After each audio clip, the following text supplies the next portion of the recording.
posing for thumbnails. That is wild. I cannot believe it. I feel like we just started yesterday on this journey together. Look at us go. We really did. Let's give them something to talk about. Oh, I should do that one. We've gone through like a whole season. That's true. Yeah. We like semi-started winter. We did. Moved through spring and now we're like in summer. Wow. So we could say this is almost season 2 of something to talk about. It kind of is. Kind of. Well, Abby has the first story this week, or do I? I do. You do. I got something for you. And it is interesting and terrifying. You know, but honestly not so surprising. No. So, this Spirit Airlines plane had to wait for an alligator to cross the runway. And honestly, there's only a couple states this could happen in. Sure. But collectively, we could all guess that this happened in Florida. Yeah, right? for So, this was the tagline of this story was, only in Florida does this happen. Yeah. At Orlando International Airport on Monday, a Spirit Airlines flight came in from Washington, D.C., and the flight had to wait about 5 minutes to get to their gates because, well, there was an alligator crossing the runway, and they had to wait. And the pilot came on the radio. That's insane. I feel like if an alligator shows up, he takes command of the runway. You just get back, you just relax, watch your Netflix, and let the guy do his thing. He was just moseying on over to a local pond. Yeah. Wasn't harming anyone. A local marsh, if you will. But I think this is honestly the equivalent of like us stopping to take turtles across the road in the summer. Yeah. Is an airplane just waiting for a gator to cross the road. I mean, 5 minutes, that's not, I mean, that's a great story to tell. I'd do it. I mean, I'd like to be a part of that flight, you know? I totally Something agree. to talk about, if you will.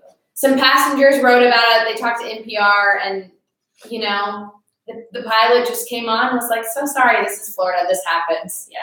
So yeah, the people at the airport said it's actually pretty common to see alligators moseying around the terminal. So hey, it is Orlando. What can you expect? yeah, if it's ever happened to you, or you've had any weird wildlife stop your plane, let us know. That's pretty interesting. It is interesting. I have never been on a plane where an animal has stopped the plane. I haven't either. Nope. And I fly a lot, I feel like. We did have that story, though, a couple weeks ago about the couple that's buried in the Savannah Airport runway. Yes. Which is weird. So you can see their gravestones in the runway. A lot of fun airport trivia in the South. Fun. All right, Jory, what is our next good Southern news story? Kicking it off, number 2. You guys know that 4th of July is like right around the corner. Yes. One of my favorite holidays. Abby and I, we didn't even plan this. Unintentionally. Yeah, but we're so patriotic today. We were red and white and blue. Yeah. So this story just goes right along with that. So it's about Margaret Dobson from Mobile, Alabama, right down the road from us here in Birmingham. And so she actually dealt with a lot of people around her home pulling down her American flag and kind of defacing it, which is just ridiculous. I didn't realize that was a thing that happened often, but she said it happened so often that she actually put security cameras up, surveillance footage to catch whoever this was in the act, because it was super annoying. And not long after, a guy in a pirate costume. What are y'all doing down in Mobile? Yeah. It was at Halloween? Like, I don't understand. He was in a pirate costume. He comes by, he rips down the flag, stomps on it, and leaves it. And which obviously is super disheartening. That's just, like, what are you doing? You know? Anyway, but a few minutes later, this couple, a young couple, like 24, 25 years old, comes by. And, you know, Margaret sees this all later on her security footage, but they stop, they pick it up. They fold the American flag perfectly, and they go put it on your doorstep. So, you know what? I love that. Just restored her faith in humanity a little bit. And you got to find out a little bit more about who these people are. We did. So it was 24-year-old Keys Anderson and 25-year-old Nikki Thompson. And so it turns out that Keys actually works for Mobile's Coast Guard.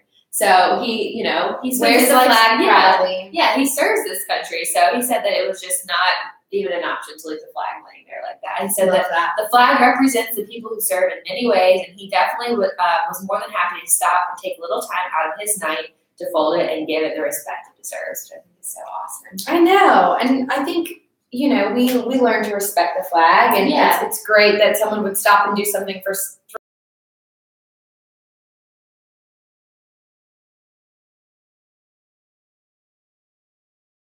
share this. And then Nikki, of course, she said she grew up in a military family, so she learned to respect the flag, and it's someone else's property. So it means something, you know, and Anderson said it was all about respect for him. So I think that's so awesome that they would stop and spend a few minutes of their time to kind of show the flag the respect it deserves. Y'all better not be grabbing flags and stomping them. Yeah, you know what? If you have anger, deal with it another way. That's not the way to do it. I think that's an awesome story. It is. Way to go, Alabama. Yes. It's good for Alabama leading the charge. Jumping all the way up to West Virginia. Yeah. So Anthony Bourdain passed away recently. And to honor his, legacy, we found this awesome story. So this West Virginia couple actually received a gift from Anthony the day before he passed away. They actually hosted him for season 11 of Parts Unknown, and Bourdain borrowed Bob McInnery, it was Bob McInnery and his wife, borrowed Bob's old coal miner's lunchbox for a trip into an underground coal mine because he really wanted to stick with the authenticity of the story. Yeah. And one needs an old coal miner's lunchbox. Definitely. So he borrowed Bob's lunchbox, and it got lost in transit, as Bourdain said. Bourdain came to Bob and his wife Linda's home for this just giant feast of Italian food, and they welcomed him into their home. And a day before his death, so Friday, June 8th, Bourdain returned to the McKinney family a lunchbox, which was so interesting. Linda got this package. She works close to where Bob works, so she brought it to him. They assumed it was like a DVD set of Bourdain's show or something like that. And they opened it up, and it was a lunch pail, not the one Anthony lost, but a new lunch pail that he had drawn a little chef's knife on, and he had signed, and it said, "To Bob with many thanks, Anthony Bourdain," which is just so thoughtful of something, someone who, just this huge star in this huge show, thought to return Bob's lunchbox. Yeah, such a little thing, but I feel like it will go a really long way for that family. They said it's going to go in there covered with all their most prized possessions kind of on display, which I think is so cool. It's amazing. An amazing piece. So thoughtful, and just like a great representation of who Bourdain was. Yeah, absolutely. Caring for the folks. Yeah. All right, what's next, Jory? What have we got? Bringing it back down south to Texas, even further south. So the title of this story is "What's Wrong with Texas's Buns," which I think is so crazy. Did you pick this just so you could say that? No, I just think it's so funny. It makes you click, though. So it turns out 3 major fast food chains across the state of Texas have temporarily closed their doors to revamp their menu after a bun crisis. Bun crisis. So apparently all 3 of the places that come out and said it's nothing to do with the safety of the bun, it's just the quality. They think the quality was not up to par. And they just are closing down until they get their buns under control. Man. It was apparently a yeast problem. Too much, too little, not the right amount of yeast. And the buns were just not as good as they usually are. And they just want to serve what's best to their customers. So In-N-Out was the one that actually shut down all 36 locations across the state of Texas. And then Raising Cane's, which is originally from Louisiana, they had to throw that in there. And another one, what's the other one? Whataburger. Whataburger, yes. They actually just said that they can order the tortillas or the wheat bread for no additional charge, and they prolonged their breakfast hours, so maybe less people would be ordering buns. Which I think is a good compromise. Yeah, it is. You can kind of tell they all have the same bread supplier, though. Right, because something went very, very wrong with all 3 of these. Apparently it affected the flavor of the bun. Right, so it's not a good time for a burger lover in Texas, my friends. It's not. It is not. But the In-N-Out had reopened their Texas locations as of yesterday. So hopefully you have been able to, if you're in Texas, go back and get your burger at In-N-Out. Yeah. So they said the source isn't exactly clear, but they are working really hard to fix the problem. So everyone can have their burgers for the 4th of July.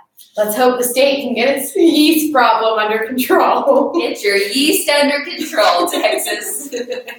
And now we are jumping over to Tennessee. We are covering so many states today. Span of the South, everything below the Vixen Dixon. Hey, we really tried here on something to talk about to give y'all a good variety.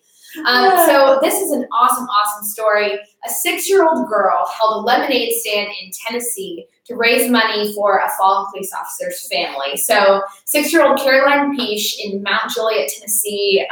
If y'all haven't heard the story, you definitely should look it up after this. We'll post all the links below so you guys can read it. It's phenomenal. So Deputy Sergeant Daniel Baker of the Dixon County Sheriff's Department was killed in the line of duty at the end of May. Super tragic for the whole state. Kind of mourned that death. And Caroline, it really affected her too, even as a 6-year-old. And so she decided she wanted to have a lemonade stand, and all of the money she raised was going to go to Sergeant Daniel Baker's family. And so less than 5 hours, Caroline raised $1,100. She sold lemonade and donuts and cookies and had this just great sign. And most of her customers were police officers from the area that let her sit in their front seat and, hang out in their squad cars. And she donated all that money that she raised to their family. And the Mount Juliet Police Department wrote this really awesome thing on Facebook about it. They wrote, "She touched all of our hearts today, and her compassion reminded us of the good in the world." We appreciate Caroline for her support of our fellow law enforcement officer and her efforts to help the Baker family. So, even someone so young who's willing to do something and make this huge difference, and I know that is an incredible help for the Baker family. Yeah, it's amazing. Such a sweet story. It's awesome when a little bit of good can come out of a terrible situation. Yeah. So she's going to go on to be a world changer. I can see it. And look at this gal. What a I just cutie. think it's the sweetest little picture. This is her lemonade stand. She's got the pictures of Sergeant Daniel Baker. She even sold juice boxes. Yes. Way to Do go. not stop and get a couple of them. You do what you can with what you have. Yes. And she is an incredible example of that. I love that. Way to go, Caroline. Amazing. We're excited for what you do next. Y'all, I love this next story because I love a good battle. Some people do battle, all in good fun. So Tennessee and New York. People. Yeah, Abby's people in New York, which are Your adopted people. my adopted people, kind of people went to college there. They are fighting over who can claim the rights to the Long Island iced tea. I gotta say, when I first read the headline for this story, I was like, well, there's a Long Island in New York. Yeah, but it How turns is out that? there's also Long Island in Tennessee. Ooh. So Keep up. yeah, that's the way the cookie crumbles in New York. So the background is that New Yorkers have long maintained the drink was created in 1972 at Oak Beach Inn in the Hamptons, which is in New York, according to CNN, by a bartender named Rosebud Butt. Rosebud Butt. What a name. Long Island tea. Yeah, he mixed together vodka, tequila, rum, gin, triple second cola. Woo. That'll knock you on your feet. I know. Or I on just your wanted to back. stay warm, apparently. But Tennessee has come back and said, no, New York. They said it was actually 50 years earlier than that during Prohibition on another Long Island and on the Holston River in Kingsport. So, and it was created by a man named Charlie Old Man Bishop. Because we're Southern. Yeah. And so then he said that he mixed together rum, vodka, whiskey, gin, tequila, and a little bit of maple syrup, which throw that Southern, that little Southern twang in there. Exactly. So yeah, a letter from the bar owner, Butch Yamley of Kingsport to the Mayor of Tourism, board, CNN, and they proposed a duel saying that they wanted people to do blindfolded taste tests of each drink and decide which one was better, and that's who's going to claim the rights to the Long Island iced tea. It hasn't happened yet. They haven't even received the letter yet. People in New York said they are pumped and ready to rise to the challenge. Yes. So, And I think, to a point of the winners of this, the losers of this, and this was proposed by New York, as y'all will be able to tell in a second, is that the losers will be forced to clean their opponents' bars and bathrooms after an evening of debauchery and raise the winner's flag above the bar. Yeah, so you do not want to be the loser of the situation. Good heavens. Not only do you lose the claim to Long Island iced tea, a classic cocktail, but you also have to Raise the flag. and that's super humiliating. The real winners in this situation are those people that are going to get to blind taste test all these Long Island teas. Wow, Abby, I like where your head's at. Optimism. I actually don't love the drink. I think it's too strong, but hey. I do love it. I guess we're in Tennessee and New York right now. I do love it. Yeah. Maybe with a little maple syrup, the way the original recipe Maybe if I is had, made. if I had the Tennessee version, I'd like it a little more, but we're all ready for Tennessee.